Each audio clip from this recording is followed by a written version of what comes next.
This week, the Clarets are away at Manchester City with the specific aim to not lose 5-0. This is the Known and Never podcast.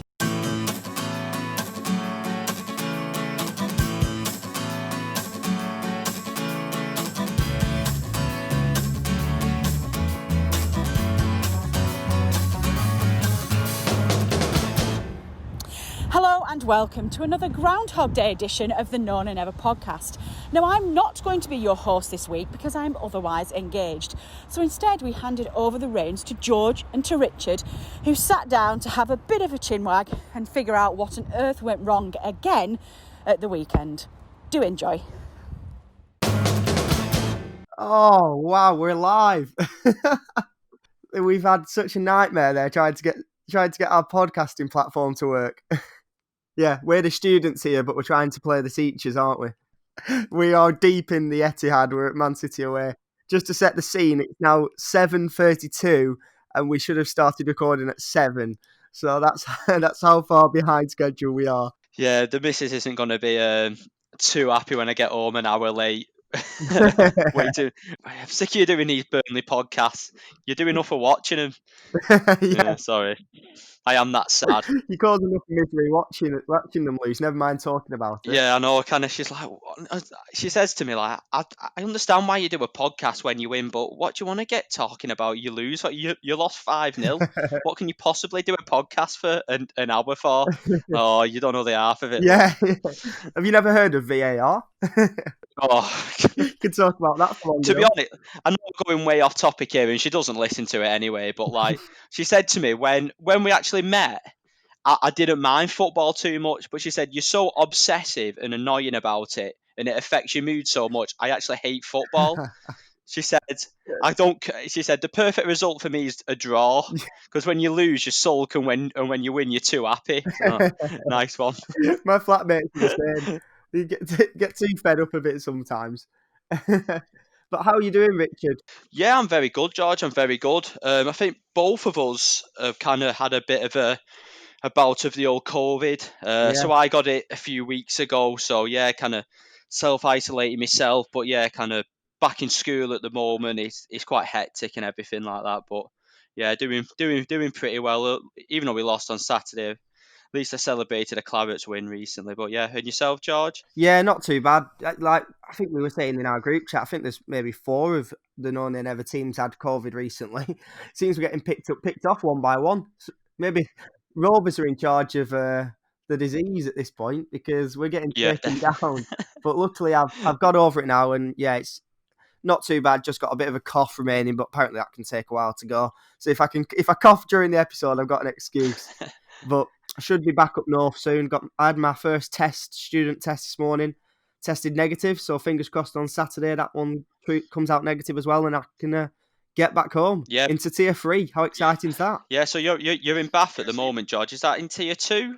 Yeah, we've come into Tier 2 today. I mean, not that it really affects much. It's just, Tier 2 today. I think you can have a substantial meal at the pub, but yeah, I don't fancy going and buying a carvery just to get 1 pint, to be honest. Yeah, I know. But up here, yeah, like you said, pubs. I thought that video was absolutely brilliant of the old fella on his mobile wheelchair. Did you see it, George, on the ITV? I know exactly what you're on about. Yeah. Is this your happy place? No, I'm bloody miserable. What do you expect? Pubs are shut.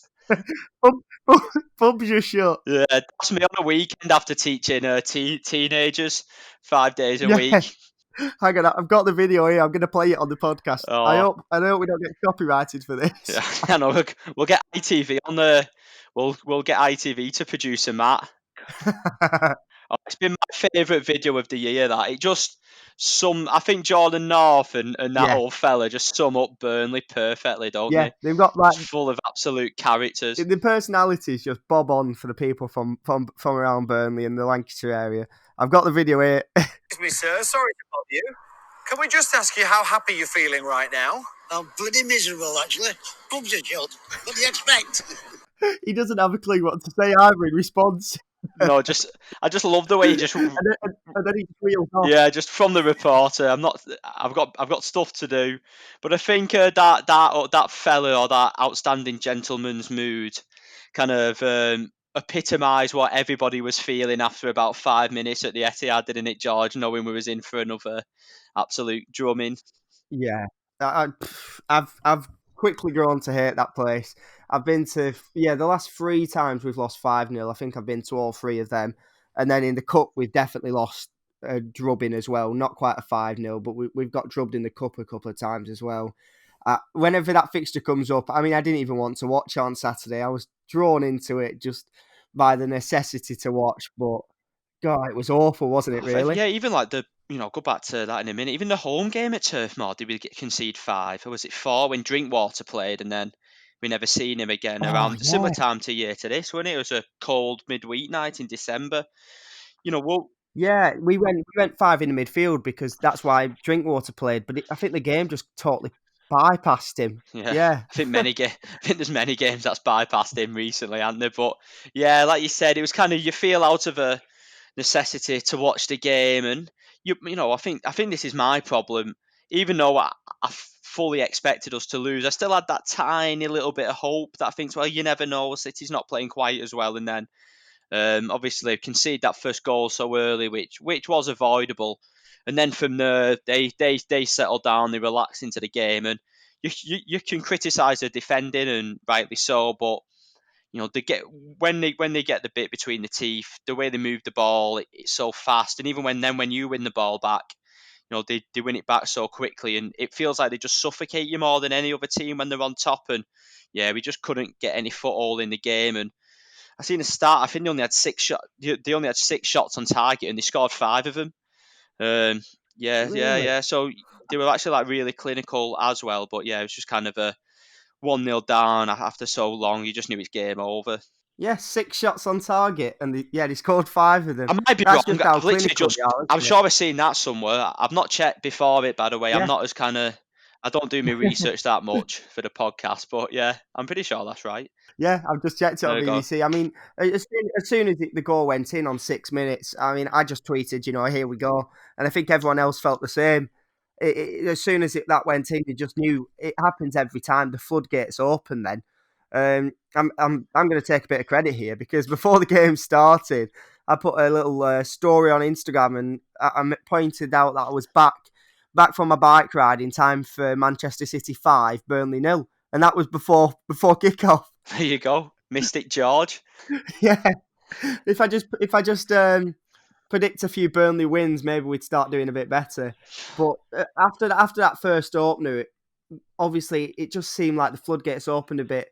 We held out for another 14 or 15 minutes or so, but then I think, was it Kyle Walker that scored the second? No, it was And Mahrez scored the second again. It was from that throw in. We just switched off a little bit and kind of you're right, yeah. cut inside, I think Taylor and me, and then slotted it in past Paul Bailey. And then I think Mendy scored the third, if that maybe a defender, if you're thinking of it. Yeah, that's the one. And because it was 3-0 at half time, wasn't it? Well, Yeah. Mahrez is turned quickly. I saw Chris Borden tweet the other day. Mahrez is just turning into like the new Aguero and David Nugent against us.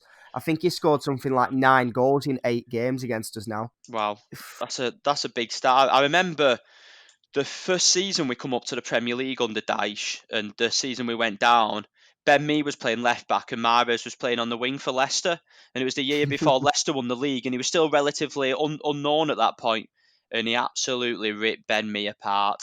We just couldn't cope with him. He's just one of those players who we just find really difficult. And I think just everything with City, obviously, we've not got a lot of confidence. Had a bit of a makeshift team, and yeah, I think just the way they play, they love getting the ball out wide. They love getting obviously the fullbacks bombing forward. Obviously, then De Bruyne kind of gets that space, doesn't he? Where he links in out wide to get those crosses in, and because we defend so narrow, I think it's just one team that we just really struggle to play against. We've kind of just got no answers for them, and Dyche has tried to play 4-5-1. And maybe went to a bit of a 4-3-3 on Saturday, and whatever happens, it just doesn't seem to work. Yeah, I think you're right. I'm not sure if I heard it on it might have been maybe you that said it in a past podcast last week. It might have been Tom. City are a team that, because we defend so narrow, they're probably the best team in the league for actually stretching the player wide. And as soon as you get stretched wide against a team like that, obviously with the quality they've got, the quick passing, they're going to start tearing through you. And when you've got Kevin De Bruyne sitting around the edge of the box, there's always going to be a ball into the box, which is going to create a good chance. And we just seem to get ripped apart by that, no matter how we set up, because fundamentally we defend as a narrow team. So we seem to really struggle against that. De Bruyne got a lovely assist at the weekend as well, didn't he? And was it Mahrez he played in, or I can't remember the goal? I think he No, it crossed was the the ball Mendy for goal. It was Mendy, the yeah. Mendy. It's a It beautiful was, cross, yeah. though. Yeah, I mean, there's not much you can do about that. It's not like we've made any individual errors. It's just the fact that we've been completely stretched, torn apart, and De Bruyne is sitting at the edge of the box ready to just whip in and put it on a plate for Mendy to score the third just before half time. I don't know what Daesh does to even counteract this in the future. I It's know. been I 4 don't. games on the bounce now, hasn't it? I think the only goal I can be critical of is the first goal with Tarkowski, because he has given the ball away and he's left a massive gap. But I think all the other goals are just top players who think about the game so much quicker than our lads do.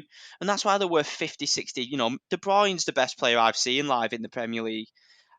How much would somebody pay for him? It'd be astronomical amount of money. Um, and that's just the class and the difference. And I've seen people on Twitter, and everyone's got a right to their opinion by saying, you know, yes, City are a great team, they've got great players, but would other teams come here and get rolled over as consistently as what we do? And I can take that on board.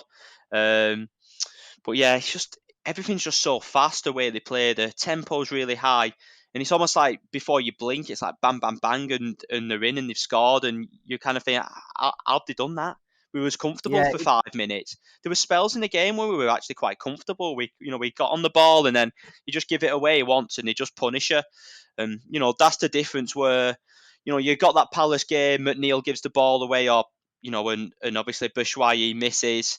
But against City, you get punished for your mistakes like that and giving the ball away. And yeah, it turned out to be a pretty torturous afternoon. And at least the one positive, at least Peacock Farrell didn't get an own goal on his debut. yeah, and 2 own goals at that. Oh yeah, Well, I forgot about that one. He just basically like thought it was a bar of soap, and he actually threw it into the net. Well, he was one of a couple who made the debuts at the weekend. Him and Josh Benson. Now I remember watching Benson. I think it was the pre-season of 2018 Against and Fleetwood. against Fleetwood. Yeah, Yes, yeah. I thought he was brilliant in that game. He looked like a cracking player. And I've sort of kept an eye on him since and thought, it'd be nice if he can get into the side. And he's not even, I think he might have been on the bench recently because of our small squad, but it's not like he's come on for sub appearances or anything. So then when it came to 2 o'clock on Saturday and then it came through Josh Benson starting away at Man City, what did you feel about that? I mean, it surprised me for sure. Well, anyone's better than Dale Stevens, isn't it, George? So could have I've put teed you up perfectly there, haven't I? Natalie's gonna tell me off. yeah, it could The have put anti-Dale Stevens brigade continues. it could have put me in central midfield, and I'd have been more mobile than him. I'm only joking, Dale. If you listen to the podcast, love you really. Do you know what? I was excited. It's kind of we come to City anyway. We're probably going to get beat. It's kind of what else do you do? And I thought, you know what? It's something different. And I thought for me that was the main positive. I thought when he got on the ball, he looked assured. He looked calm. You can tell he's got a lot of quality to his game. And like you were saying, I remember watching him at Fleetwood in that friendly, and quite regularly you go to friendlies and young players play. And I remember Ali Koki was playing in the same game, and I wasn't again not writing him off. I just didn't think he stood out at all. But there was something about Benton, wasn't there, in that game, the way he got on the ball and Yeah, he just got his foot on it and yeah. drove us forward. And to be honest, he did it a couple of times at the weekend as well. There was a couple of times when he was under pressure and he just, turned a man and turned the play forward. And to have that sort of composure on your debut away at Man City, and especially in a drubbing like we got, I thought it was quite impressive. And it's good to see another young lad, as well as McNeil. Obviously, McNeil's the last one we saw come through. It's good to see another guy get a go, really. Yeah, I thought, like you said, I thought he was excellent. He reminds me a little bit of Ward-Prowse, and I'm not just saying that because obviously you're seeing from the free kick he nearly scored. That midfielder, not the tallest, quite diminutive, but got a Yeah. lovely touch on the ball, wants to drive the play forward, works hard. I think hopefully he'll get more minutes this season, and I think he'll be a pretty key player for us moving forward. we have got an aging squad. Obviously, players, Cork's out to contract. Obviously in his position. Is it? We have got to start blooding these youngsters, and I think that's the one thing at the moment that's giving me a lot of positivity about the club. Is our youth system. Obviously, Dunn made his debut. You've got young Bobby Thomas, who to me I thought played excellent away at Millwall.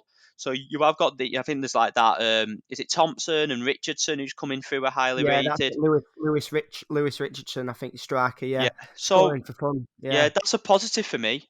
Is that we've got these young lads coming through, and hopefully, we keep saying maybe ALK do take over or in January get a few signings, but yeah, hopefully he gets more minutes. And obviously, if he plays against Everton on Saturday, I really wouldn't be opposed to it. But I think Brownell's fit, isn't he? So I think I'll go back to Brownell and Westy, and then probably Goodmanson out wide. Yeah, we'll probably go back to a 4-4-2. But as obviously we've just mentioned Josh Benson. The other debutant for the Premier League, at least, was Bailey Peacock-Farrell, who he came to the club with a lot of plaudits. He'd done well at Leeds, maybe come out the side a bit, but he's always played well for his country. Forgive me, I don't know if he's Republican. I think he's Northern. Be careful, Northern George. Ireland. Played well. You've saved me there. He plays well for Northern Ireland. So he's come with. I almost did it again. He's come with a good reputation, and unfortunately, Saturday just didn't quite work out for him, did it? Oh, it's difficult, isn't it? Listen, like you said, I was quite confident with him going in. Watching him for his country. Who does he play for, George? What? I'm sure it's Northern Ireland, and I've never said anything differently. No, definitely not. Yeah, so he's done well for Northern Ireland, and I watched a bit of a game he had against Holland, where like Northern Ireland got battered, and he made some unbelievable saves, and he did look nervous. And obviously, when you concede, a couple of goals so early, your confidence is going to go down, and we can't sugarcoat it. It was a difficult afternoon for him, and where Benson it did impress. He didn't, you can't say he did impress really, but at the same time, he's a young lad. It's such a hard game coming into. I think he'll be fine. I think he'll be absolutely fine. Hopefully, we'll still have a bit of pulp left in us for a couple of seasons at least. But if he keeps developing, obviously with the goalkeeping team with Billy Mercer and under his obviously guidance, I think he'll be absolutely fine. But yeah, tough afternoon. But I felt for him a little bit because what a baptism of fire that was. Yeah, to come in for a City game where we all knew we were going to get hammered. I mean, that's the reason why I was actually glad to see Benson, because it was a case of we're going to lose anyway, so what does it matter? Just give him a go. Yeah. But poor Peacock-Farrell, I mean, conceding 5, admittedly, I don't think maybe even one of them was his fault. But obviously there was the 2 own goals which were cancelled for offside, which were pretty poor. Probably just showed, a lack of confidence. But I was the same as you going into the game. I was actually excited to watch him play, but hopefully it's just a one-off. And, City away, you don't get, much more of a baptism of fire than that, to be honest. And especially with the defence that when we go to City, we just seem to crumble every time. And I want to ask you, why do you think it is? We do put a good fight up against other top 6 teams, and it's not like every club goes to City and loses 5-0. It's just us every time. Obviously, psychologically, they probably go there with, obviously, because a lot of our core team have obviously been together for so long, they kind of think, oh, here we go again, it's City. So it's kind of, I don't know how much you played, but when you've played sport yourself, if you a team's got the wood on you, when they have done for a few games, it is hard psychologically. Again, people might disagree with this, but I think you do forget football as a human being sometimes, and they're not robots. And so I think obviously the mental side of the game I was about to plays. say the exact same. Yeah, I was about to say the exact same, because I'm guilty of this. You think of them because they're professional athletes, they get paid 50 grand a week, and you just think they're just robots. But then for me, it's been watching the All or Nothing, Amazon series. Yeah, on, they've been great, haven't they? And they make you realise it's and the Ben Foster YouTube channel recently, Yeah. the Cycling GK, and it makes you realise that, these are just literally just lads playing football, just like any Sunday league team. It's just a difference, they're just playing to a higher standard, but it's still the exact same thing, and they probably still feel the exact same way about going to City as we as fans do, and you overlook that so much sometimes, and the effect it can have, because I bet they do go to the Etihad and think, bloody hell, we'll probably be in for a rough day again today. And if they concede early like we did at the weekend, Well, it's just deja vu all over again, isn't it, for them? Yeah, it's just heads down straight away. If it's 0-0 after half an hour and the game settles down a bit, I always say this, against the top teams, you just need to ride the first 20 minutes or so, and then you can get settled into the game then, and they kind of ease off a little bit. And going more to the technical side, which we alluded to earlier, we love to defend the game narrow, don't we? And say to Yeah. teams, get crosses in the box, and we'll header them away all day. But the way City play, they like getting the ball out wide, and the crosses they put in are normally on the floor, aren't they? And in behind the defence.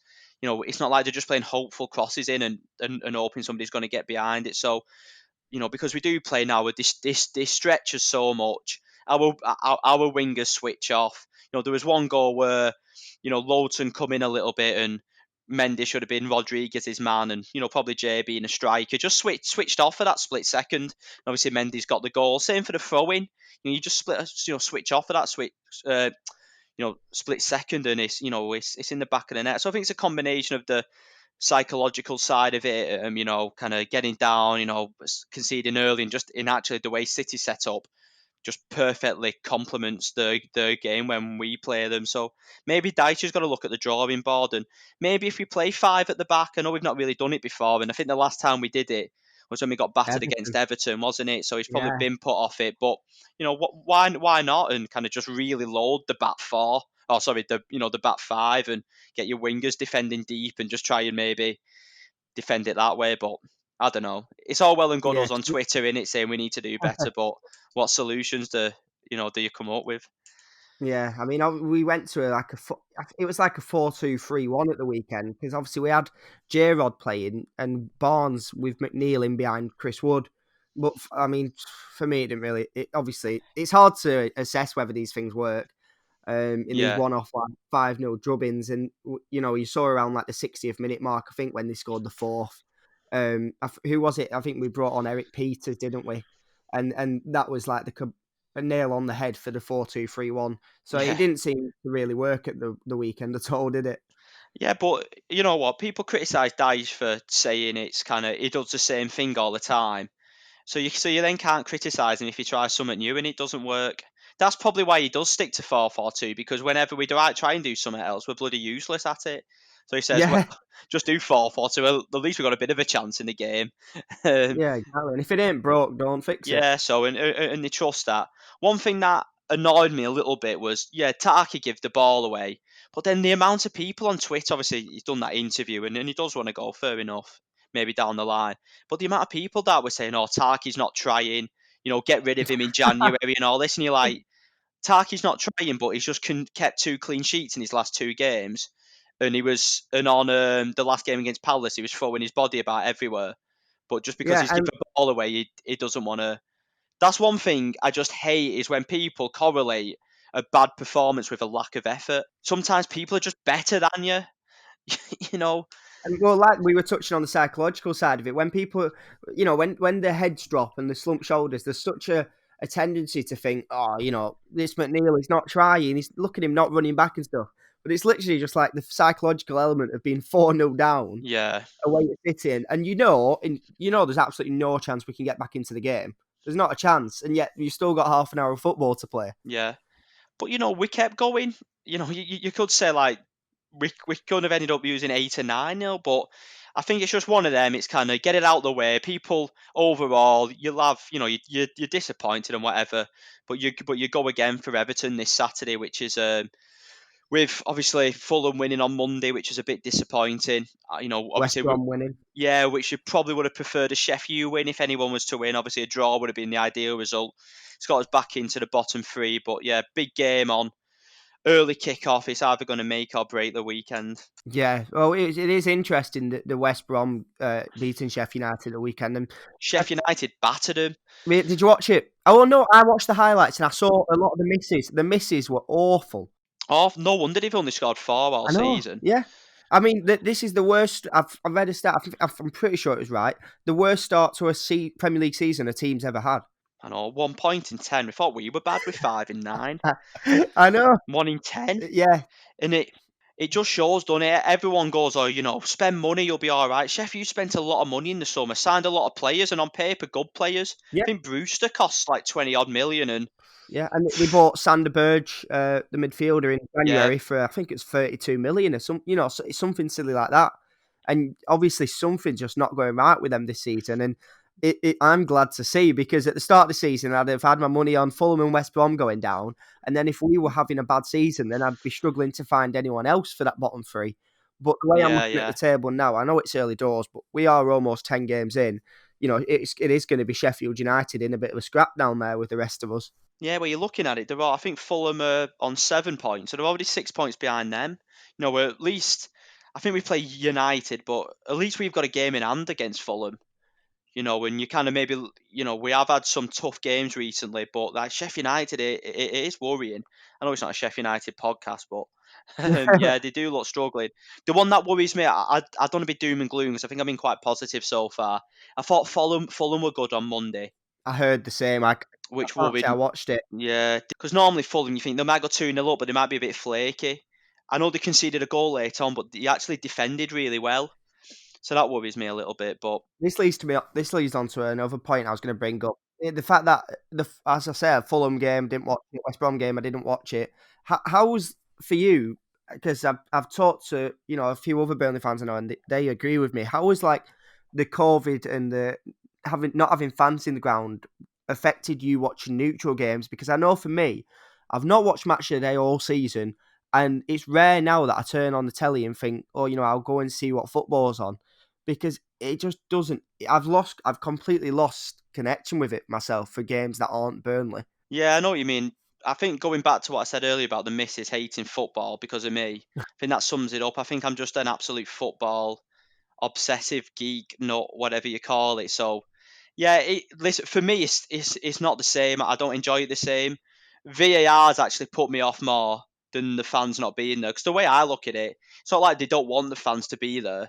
It is what it is, and you make the best out of that circumstance. It's better than having no football at all. But the VAR one, that's the one that's doing my head in. I don't think we're going to talk about that too much tonight because you could rant on about that for ages. But yeah, I'm all right. To be honest, George, I still quite enjoy watching football. I can't Oh, I wish I had can't your say I don't optimism. really. I do wish I had your optimism, but a positive of me not watching a lot of games this season is that I've seen it flaring up on Twitter that the tide has turned now. From my echo chamber at least, that the public opinion's gone against VAR. But luckily, I've managed to avoid a lot of the controversy this season just by burying my head in the sand. I think it's just getting daft now, isn't it? It's getting a game made by robots and lines and stuff like that, and it looks like you're in a maths lesson when you're watching that offside stuff come up. Yeah, And then and just get on with the game. Just get on with the game. It's kind of even when Wood scored that goal against Palace, and you know what Wood's like. You're celebrating, and you're like, "Oh bloody hell, it's Wood yeah. going to be offside," and You then celebrate. it's kind of like you won't. Go on, you go. Pardon? No, I was just saying. Sometimes I only celebrate a goal once they've kicked off the opposition team. So, Yeah, but yeah, I don't want to talk about that too much tonight. But yeah, yeah, I kind of. Do you know what? I have more interest watching the games that like Fulham and Leicester playing. Like Fulham and Leicester game or the West Brom Sheffield than kind of like when Spurs played Tottenham.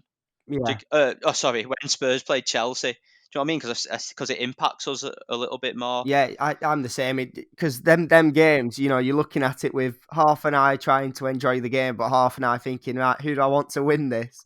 With an Yeah, eye on the table, and especially maybe not in the last couple of seasons for us because we've done quite well, but with this season, we're probably going to be going into relegation battle again. It's ever more important to keep an eye on those sort of things. But I think moving on, we'll go to obviously we've talked the death out of City, and over the last 2.5 years, we've talked the death over 5-0 losses away at City, and I'm fed up of it myself. I don't want to hear about that team until we play them again. So we'll move on to the FA Cup draw, and okay, yeah. thankfully this time, there was a funny tweet from the admin. We didn't draw Manchester City Yeah. in the early rounds of the FA Cup, and we did in fact draw MK Dons at home, if I'm right. Yeah, correct. MK franchise at home we've got. So, yeah, it's cold. Remember when years ago. I've been there twice, and it's bloody freezing both times down in Milton Keynes. But yeah, it's a decent good draw, innit? Home draw against a lower league team.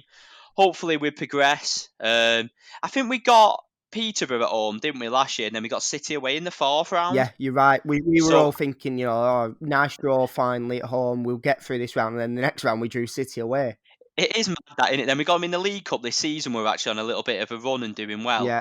Hopefully, I don't know who they've got. Hopefully, City get knocked out when we don't draw them. Yeah, so no, it's a nice draw. It'd be good to have a cup run. But knowing our luck, we'd probably get to Wembley and we won't be able to go. Yeah, this is the thing. I don't know if I could choose. I mean, you can't. You've got to accept it when it comes because it only comes around every so often. But it would be a shame if this was to be our year of having a cup run and reaching the latter stages, and we couldn't actually go to the games. But I agree. A really nice draw that, and hopefully one we can. It's not like a lower league team that I'd particularly worry about. I know, like if we got a championship, a mid-table team, you'd be worried because they'd have a little say about it. But we should, hopefully, fingers crossed, not being too disrespectful to the franchise, but we should knock them out. It's reminding me of something I saw on Twitter today. I think it was Dave, from No Nay Never. Dave tweeted that on this day 12 years ago, actually, was Kevin McDonald scored 2 goals at home against Arsenal in the Carling Cup. That was the 5th round. Were you on the turf that night? Yeah, I was. I went to every single game in that cup run. Home and I think we played a few home games, and went to every single game, which was unbelievable. That second. I know. Are we going off topic too much? No. I did want to move us on to this League Cup, and I was just going to ask you memories of it because obviously you're a bit. I don't want to expose your age, but you're a bit older than me, so you'll remember it better. A little. Yeah, I'm all right. I said I'm not old, but I'm 28 in March, so I'm still pretty young. But yeah, I was in year 11 actually. But yeah, it was unbelievable. That's the only time I've actually cried at a football game is when Pavlyuchenko scored that equaliser. Yeah, just absolutely burst out crying, and I was proper upset on my way home, and remember just getting in the car journey on the way home, just didn't speak at all. But then contrasting to that, went to Chelsea away, which was like at the time it was an unbelievable novelty. Yeah, going Chelsea away and I was there. Burnley packed out. Oh, was you there, George? Yeah, I was there as well. I was in only about. I think it must have been 7 or 8. Yeah, we took. Brilliant. I told the story on the podcast a few weeks ago. I took the day off school, went down. It was just bonkers. You think now we sort of, whether we try to or not, we've sort of gotten used to going away to those sort of grounds. But at the time, as you say, it was just such a novelty to go to Chelsea and to have Didier Drogba throwing coins at us. What a treat! That was great. No, what a treat. Akinbayi scoring, another culty hero. But yeah, I've got a similar story. I was a bit older. I was in year 11 and I was doing my mock exams at the time. And, my head of year obviously knew I was a mad Burnley fan. And he said, "You're not going to this game because you'll be missing 2 days and you've got 2 mock exams, blah, blah, blah." So my dad got in trouble with the school too. My dad rung up, "Richard's not well." But obviously, if you say that, the teacher can't really say anything. But then on the night of the game, I was there right in the centre of the screen with my top off. No. So the telly seen me. So when I got back into school the next day, I got a month's detention from the head of year. You could tell he was a science teacher. No disrespect to any science teachers out there. If it was the PE teacher, you'd been all right. My PE teacher, shout out to Mr. Murphy. I don't think he listens, but yeah, he was absolutely buzzing. And I remember, I don't think it helped when he said, "Well, what have you got to say to yourself?" And I went, "Oh, Akinbayi is my hero." Yeah, you're thinking, aren't I funny? I was the same actually on that night. I remember we obviously got the coach from Burnley early doors. And the TV crew were there from Sky Sports, and they filmed me and my dad getting on the coach, and all the way down to Chelsea. My dad was going, "Oh, blood! I think we've been caught there on camera. You'll have some explaining to do when you go back to school." But I again on the Tottenham game from that League Cup run, it was just unbelievable to go 3-0 up, and then the goals we scored, the Robbie Blake just putting it past Ben Anik, I think it was, and then obviously Jay to have that third goal. it being so scrappy as well. And I remember the day after. I know you said you cried that night. I was the same. I was in year. I Yeah. think I was in year 3 at the time. And I went into school the next day, and my teacher was a woman called Mrs. Foster, and she was a Burnley fan too. And in form in the morning, I was sat there with tears in my eyes, and she came over and she goes, "I know, George, it's all right. I feel the exact same. It's awful, isn't it? It's awful." But yeah, I think that season was amazing. I kind of grew up with mediocrity with Burnley. Yeah, I remember us getting promoted in 2000, but not really. And then for years, really, we were just coasting in the Championship in the Cottrell days. yeah, And you know, I won't forgive Kyle. Really, I think it's a bit like your missus sleeping with another fella. You kind of time's a healer, but you don't always forgive him. I think that's like me. But at the same time, unbelievable memories that season, and obviously having the disappointment of the cup to then winning at Wembley. That was, it made it sweeter. unbelievable. What a day that was, though. Boiling hot weather. Yeah. Yeah, and I was there with all my family who support Burnley. It was just amazing days, and you kind of look back, and I think that started, the last 10 years or so now has been an unbelievable journey, hasn't it? So Yeah, and that cup run, as amazing as it was, it did make going to Wembley for. I think it probably spurred the players on, and obviously, and it made it sweeter for us when we got there in the playoff final. It just made that day like the stuff of dreams. It was just the accumulation of that entire season, and with there being 45,000 tickets for us, yeah, unbelievable. every Burnley fan you speak to who's worth his salt was at Wembley and in that same stadium that day. It's like a shared experience of the entire fan base. When you ask them, "Oh, where did you watch? The Wembley game?" Well, I was there. That's all they say. Yeah, yeah, it was. Because everyone was there. I think like people like Claret's fans in Australia and stuff and living in Asia Yeah, were come over for the game. And I know I'd be the same if ever I end up on my travels for whatever reason or not, and there was such a big game. I'd definitely get on the plane back for such an occasion. But yeah, kind of going back to the cup, it'd be amazing to get to the last rounds and but going this season, I think Dyche is obviously definitely going to prioritise the league, isn't he? So. yeah. I think Daesh will be prioritising the Premier League, especially with us having a tough start to the season. We're obviously going to be in a relegation battle, so it will be interesting to see how far we can go in the FA Cup. But I was just going to ask you, Richard, have you managed to listen to Dion Dublin's done a podcast with Daesh this week? I listened to it and it was brilliant. No, I've not listened to it yet. I've been kind of listening to a different podcast because obviously other podcasts are available other than the No Nay Never one. No, I've not listened to it, George, but I've heard it's good. Is it worth obviously anything to do with Dice is worth listening to, but Yeah, it really is interesting. Just I think he's done a couple this summer. He did the one on the High Performance podcast as well, and I think with Dion Dublin, he opens up quite a bit because I think he used to play with Dion back in the day. But it was interesting. A couple of times you could tell the sort of determination and drive of Daesh, even when he was back as a player, because a few times throughout the podcast he'd say, something managerial sounding, and Dion would say, "Oh, I never used to hear you speak like that, Sean, when we're in the change rooms," and Daesh should reply with, "Well, I didn't say it, but it didn't mean I wasn't thinking it." So you could just tell there he's had his eye on this for quite a long time. yeah, I think one thing about him is every time he talks, he comes across really well, doesn't he? No matter what setting he's in, whether it's a more serious setting or maybe like a podcast where it's a little bit more laid back. And I think for me personally, who at times does get emotional, especially after we've lost and oh, it's the end of the world and everything like that. When I hear him speak, it's like it's soothing. Do you get Yeah. what I mean? And it kind of like it brings me back down to earth a little bit. And I think that's something that he's really obviously why he's so good at his job is that he doesn't get too high when we win. He doesn't get too too down when we lose.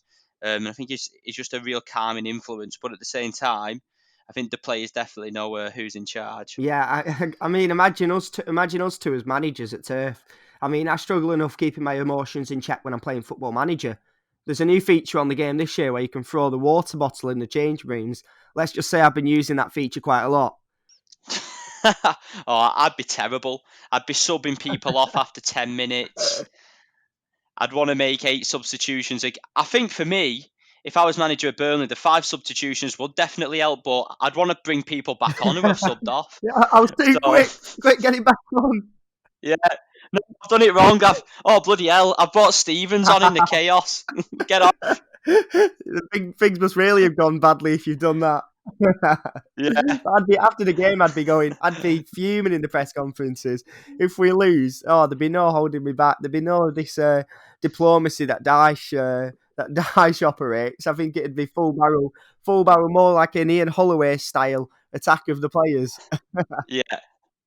Yeah, I think I'd be more a Paolo Di Canio, just going absolutely nuts.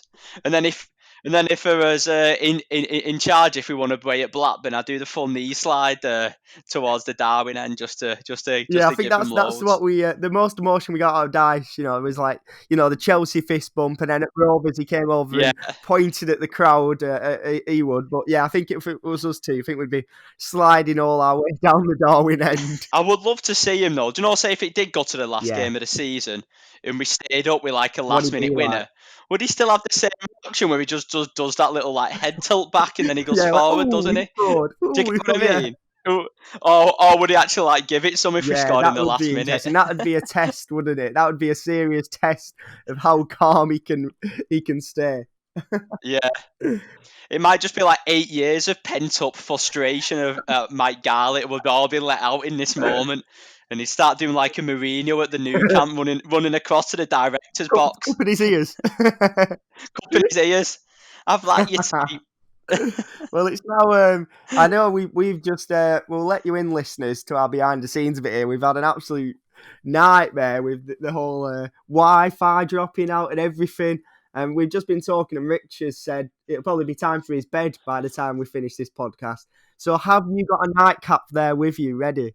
No, I did have a beer. I actually cooked tea tonight for once, so I did have a bit of a beer with me tea. But I did reveal something on our it WhatsApp was shocking. group. It was shocking, listeners. Honestly, I need to just prepare you. At the start of shows, warning. The next content is not suitable for young ears. Well, the next bit of content isn't suitable for Burnley fans because it's absolutely shameful. Go ahead, Rich. I've opened the floor for you. I think this is the first time I've ever told anyone other Burnley fans. Yeah. I've never had a Benny and Hot. No, I've never tried it. It doesn't particularly. I don't particularly fancy it really that much, to be honest with you. I've got to say. I don't know why. Maybe I'm not. I'm not from Burnley. I don't obviously like Tom's from Derby, isn't he? I think there's a lot of exiled Clarets, isn't there, around different parts of the country. So it'll be interesting to see what the view is on we'll have to ship some to you. Is it like whiskey? Is it like whiskey? To be honest, I can't really describe it. It's just like it's so nice with just a boiling water, and obviously that's the Benny and Hot. When I was operating on a budget in first year, I'd have the Benny and Hot, and if we were having a night out, I'd do the shots of Benny. So it's a it's a multifunctional drink. Your flatmates down south must think you're a weirdo. They had no clue. I mean that in a nice way, by the way. I mean that in a compliment. They had no clue what I was pulling out the cupboard, but they got used to it in the days of I'm a Celeb last year, when I'd come into the lounge with my Benny and Hot, ready to settle down for the night. And then when times got hard, it turned into a shot drink as well. So it's a multifunctional drink, and I think at the end of last season we had a few beers sent to each member of the panel. Well, I think next year we've got to tell producer Matt, Natalie, get this man some Benedictine. Yeah, I'd be quite happy with a few cans of Carling myself. I'm quite boring. So it's now 8:30. You've not got a nightcap, so it's going to be a struggle. But we've the missus is going to kick off when I get in. Yeah, when we've spent an hour and a half supposedly on this podcast, which is I think now at about 50 minutes. And we'll probably get 8 minutes worth. We've got 8 minutes worth of appropriate content. But I just wanted to touch base with you. Obviously, it's the 2nd of December now, and this morning the news came through. The vaccine, the Pfizer vaccine, has been approved. and it's going to get into rollout next week. How do you see this affecting football in the near future? And just on a scale of 1 to 10, how excited are you about this news? Yeah, obviously we're stepping on dangerous territory, aren't we, with the vaccine stuff? I don't want to upset people if they go on one fence, but I think it's a massive positive, isn't it? I think if it's having this vaccine, if it's what we need to get back to normal life of our life what it was before, and for me and you, and obviously lots of Burnley fans, a big part of our life, or for me probably the thing I look forward to the most was going to the game. So obviously we're still in tier 3 at the moment. It's frustrating that even if you can only have a couple of thousand, I think it would have been great, even if I wasn't selected in the ballot, just to see a couple of thousand fans at Turf Moor. So hopefully with a vaccine coming, obviously we've still got the numbers to go down, um, which is obviously how long's a piece of string, and I'm definitely not an expert on any of that stuff. But listen, maybe in the new year, it'd be unbelievable, kind of going to the turf again. I've never had this long not going, and I've definitely missed it. It's almost become a bit of a norm watching it on the telly, which is sad. Yeah. Isn't it really? Do you get what I mean? It's not normal, but Well, it has. I've been writing a little piece for the Claret Trust newsletter that will be coming out before long, and Nice, yeah. what I've been talking about is like how COVID's affected football, and I reflected on it in the fact that obviously a lot of fans are now sharing the same experience that I sort of experienced with going to university, and I know probably lots of Burnley fans have, in that you can't go to suddenly you stop going to home games because I'm halfway down the country, and the away games completely dry up just because of money and wanted to experience first year of uni. So I had that from September of like not really going to games, and now I see that's the case for all fans when we're out of the ground, and it's not even. I thought Alice Campbell was really good on this when he came on the pod a few weeks ago. It's not just the football we're missing, in the physical act of watching football. It's just the routine, and I was writing about it. Yeah. Getting up at 3 a.m. to get Odaki Claret's coach down to Brighton for a 0-0 draw. I miss that more than I miss that more than I can really explain. And just meeting up with mates, going on away games, going to home games with my dad. And I know Natalie's struggled. Obviously, she's only seen her dad a few times. We've been away for football. Tom's down in Derby. It's just you miss that routine of going to games. And I think the sooner we can get fans back to turf, the better, really. Yeah, definitely. And I think everybody's got their own individual routines, haven't they? So, I go to the home games with my dad. I don't know if you know, we go to the Foundation Club in the Jimmy Yeah. McElroy. And obviously, we even just a journey going from Wigan to Burnley, it's about 45 minutes. You have a chat about the game on the journey. We always get to the Turf Moor about 12:30. We watch the first game in the Foundation Lounge, have a little bit of food, have a couple of pints. Then we meet my aunties and cousins in there and stuff. And then obviously you go on the game, and you just look forward to it, don't you? Obviously there's a lot of people, they work hard through the week, and they look forward to, Saturday morning, waking up, going on the turf, or, setting off early and going to an away game. Obviously getting up at, 6 o'clock or whatever it is for work's difficult, but getting up at 6 o'clock to, get a train, or, get a coach or drive down to London to watch us play away is, it's a different feeling, isn't it?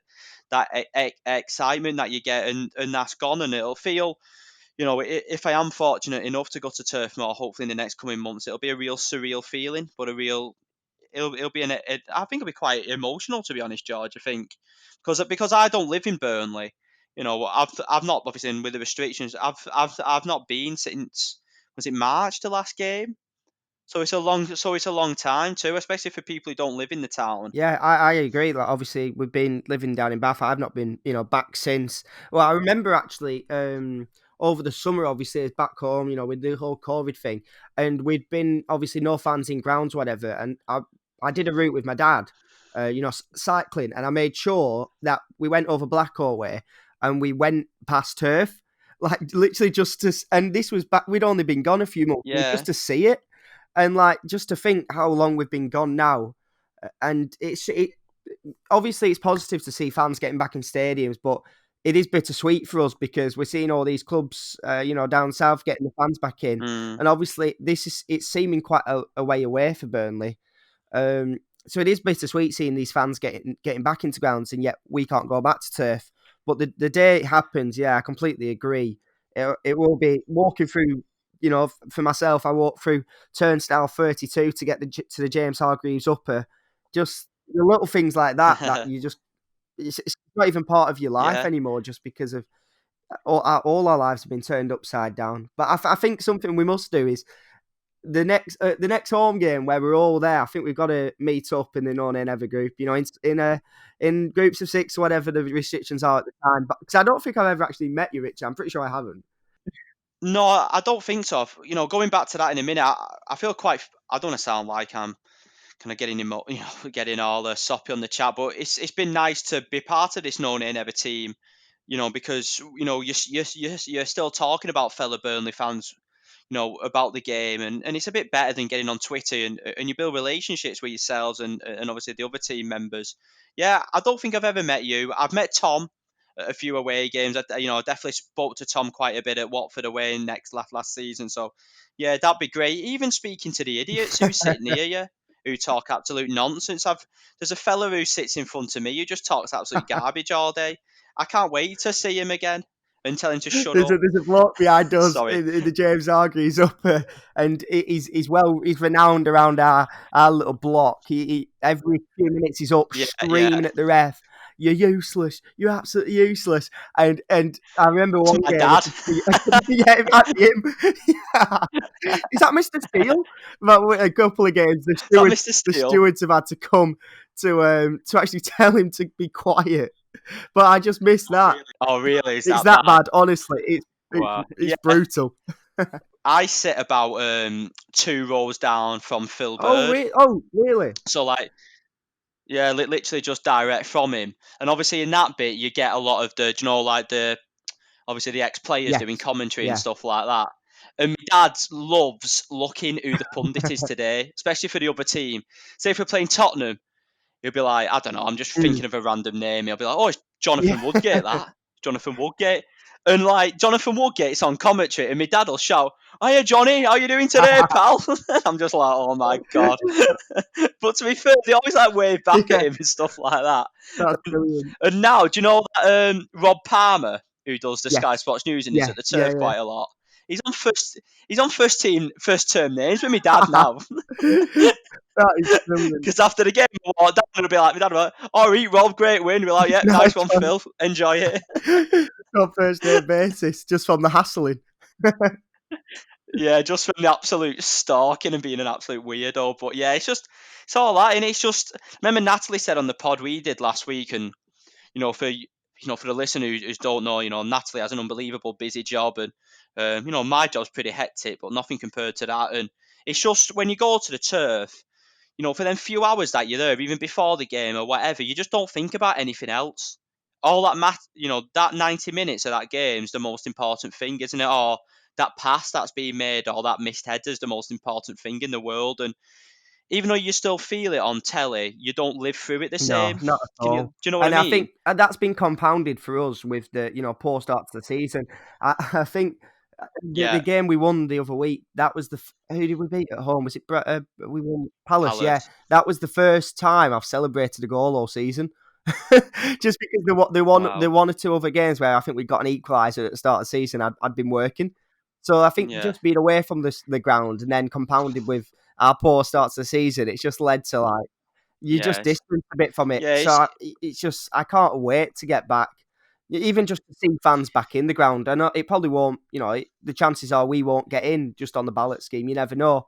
But just to see fans back, it'll be such a nice moment. You know what? And we can go on to the tier system all we want, and we'll have our views. I know probably me and you, George, share quite Mm. similar views, don't we, on stuff to do with that. But I still think it's great that even like tonight, fans are back in, and yeah, I'm quite torn in it because I think say if Brighton, for example, can get fans in, but we can't, will that give Fulham, they're a relegation rival of ours, does that give an advantage? But at the same time, I still think it's better than not having it. If we were put in tier 2 and somebody else was put in tier 3 and we wasn't allowed it, we'd be kicking off, Yeah, wouldn't we? well, this is the thing. So It's a really fine line. it is It's really difficult. difficult. Obviously Liam, on our panel is a board member of the Claret Trust. I was lucky enough to go to attend a meeting with the Claret Trust board last week, and there was a range of views on there, and the majority of them was leaning towards, I just don't think it's right that half of the teams are getting fans back in, relegation rivals. And because the sporting integrity, it's not a fair playing field. Like, it just isn't. But obviously, for supporters groups, you're towing a fine line, because for the last six months or since that happened, there's been this massive push to get fans back into stadiums. So to then now turn around and go, not yet. Wait till everyone can get them back in. It's a hard argument to make, but I do think there's merit in it, because it does give an unfair advantage to teams that have fans in.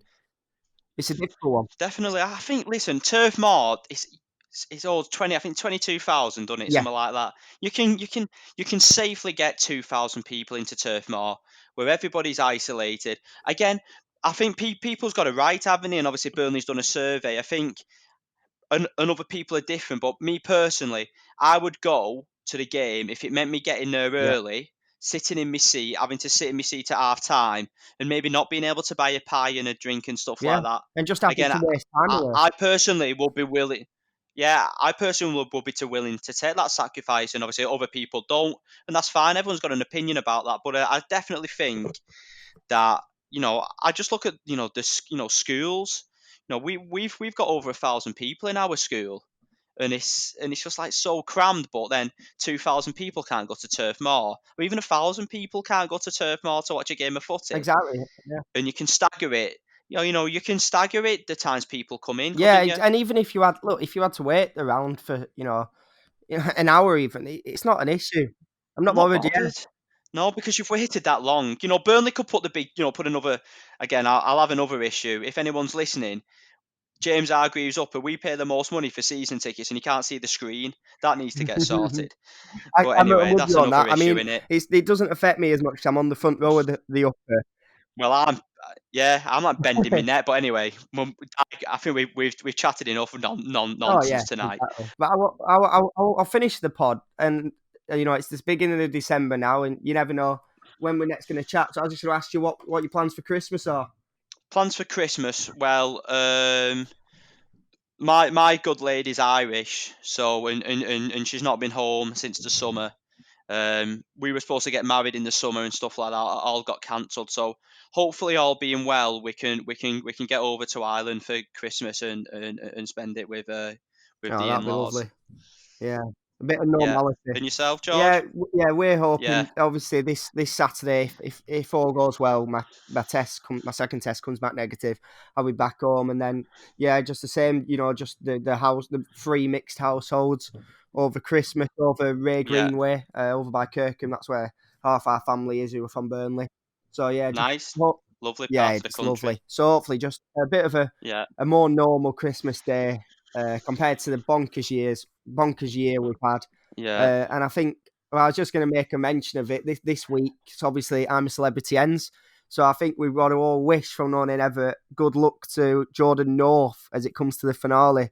I don't know if you've been keeping up with it. I think your missus has been making you watch it, from what I hear.